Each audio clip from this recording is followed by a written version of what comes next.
Ayun. Maghawak ako ng pusa.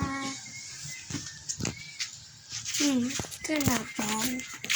Maghawak lang ako ng pusa.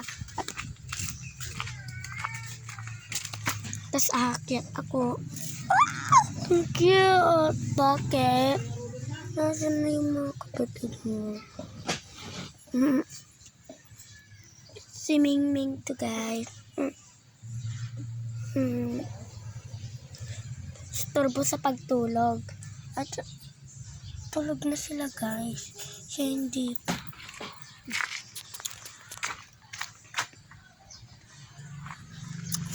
Punta kami sa dagat mamaya. Alam nyo naman, diba? Sa part 2 na to. Part 2.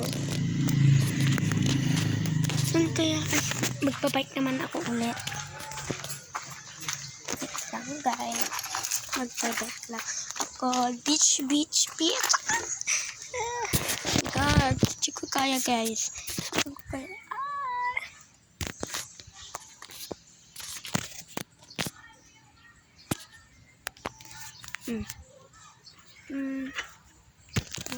Lang, guys. Tarang. Hello, guys.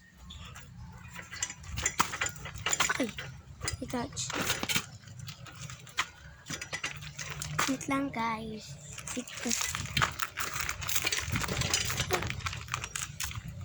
Ay, wait lang. Hindi ko kaya, guys.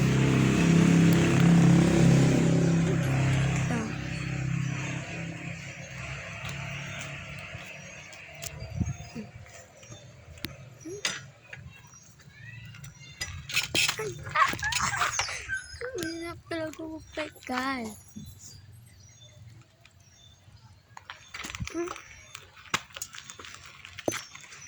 Alam mo ba nangyari kay Ate Sabi? Fake news ba yun? O totoo yun? Yung namatay siya. Sabi niya pa eh. Yung bata sa tiyan ko, sabi niya, si Ate Sofia. Sabi ni Ate Sofia. Ate Sofia, yung mata ko, sabi niya. Totoo ba yung guys? Napanood niya, i-share niyo. Patay na si Sofia at sabi, i-share niyo guys. Totoo talaga yung sinasabi ko eh. Di talaga kayo naniniwala. I-share niyo. Share niyo. Namatay si Ate Sofia and sabi niyo, at lalapas na yun guys. Nakita ko kasi yung nagbe-beach daw sila sa Magdo. Nagbe-beach daw sila sa Magdo. At nakita ko parang may sumusunod sa kanila guys. So yun, nakakaiyak na ako dun guys. Di ko na mapigilan ang sarili ko. Tapos pag di ako makatulog kasi iniisip ko lang yun, nasakit talaga ang ulo ko. Try nyo nga, tignan nyo, mapapalihiwa kayo. Yung sarili nyo, di nyo na kaya. Kasi namatay sila. Ate Sabi, baril-baril sila sa kanila. At sa ulo nila. Si Ate Sofia, sa mata niya, ginaling ng yung kutsilyo. Nandiyan naman si Jermina.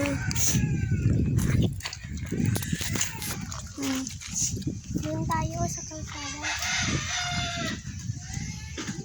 Ito lang.